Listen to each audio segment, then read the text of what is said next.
So we've got the word of the Lord through the prophet Jeremiah, and we have the Jeremiah's struggle with the injustice and the oppression in his people, and God goes so far as to say, don't bother praying for them, don't bother praying for them, because I won't hear their cry. Now, this is not a reflection of somehow that, it's like, if we keep our noses clean and we behave, that then God will give us what we want. That's kind of that works righteousness, or that sort of like moral athleticism and kind of that quid pro quo. That's not what the Lord is saying through the prophet Jeremiah. Rather, by rooting this word in the covenant. Remember, we start out this word of the Lord to Jeremiah. We start out in the covenant in which God delivers Israel from Egypt, from the land of slavery and death. So we start out with God's prior love, God's prior intervention on our behalf, God's prior saving act in bringing us out of slavery into freedom, which is in the background of what Jesus is saying here, and out of from death into life. That God, in a sense, God got this whole thing started. This is God getting the whole thing started. Now, this covenant is a relationship initiated by God, given by God as a gift to Israel.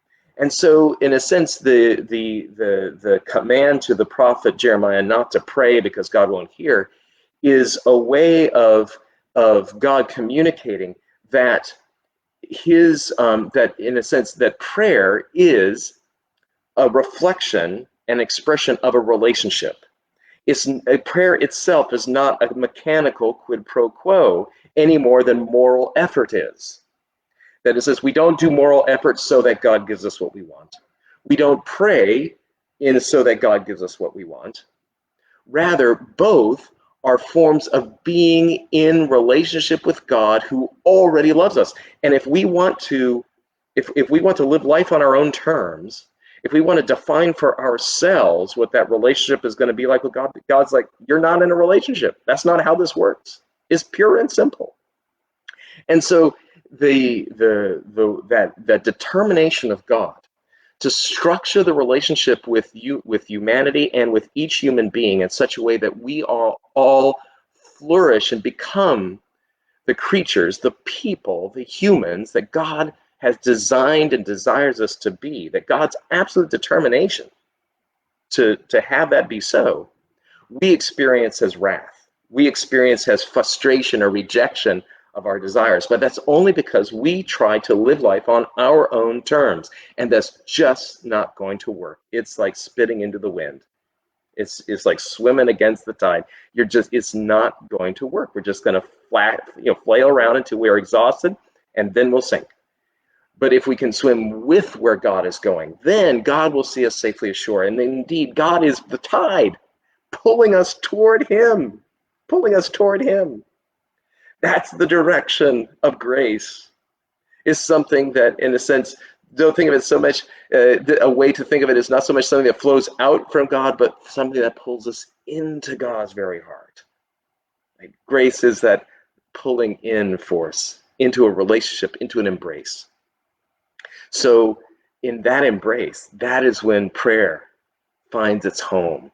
That is when love for others and justice for others finds its home.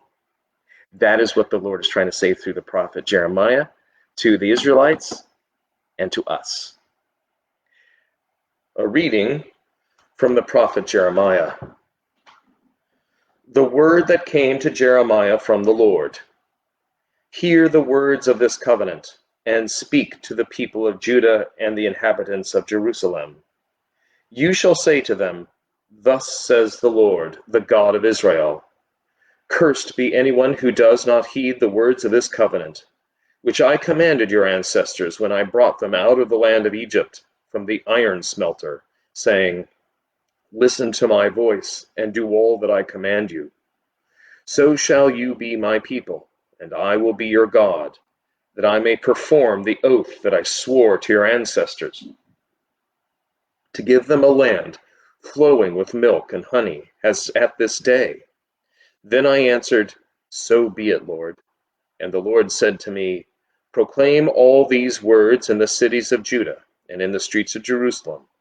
Hear the words of this covenant and do them.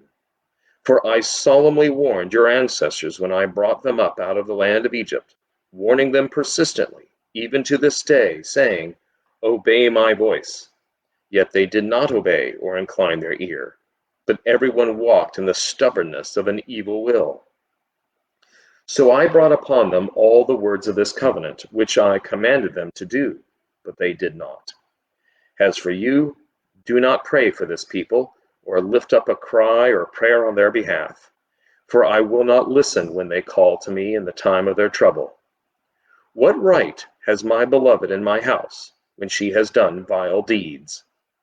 Can vows and sacrificial flesh avert your doom? Can you then exult?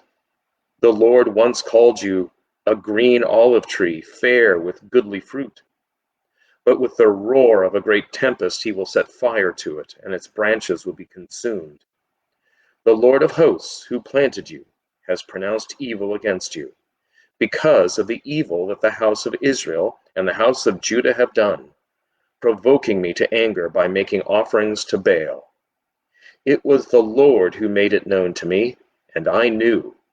Then you showed me their evil deeds. But I was like a gentle lamb led to the slaughter, and I did not know it was against me that they devised schemes, saying, Let us destroy the tree with its fruit. Let us cut him off from the land of the living, so that his name will no longer be remembered. But you, O Lord of hosts, who judge righteously, who try the heart and the mind, let me see your retribution upon them, for to you I have committed my cause. The word of the Lord. Thanks be to God.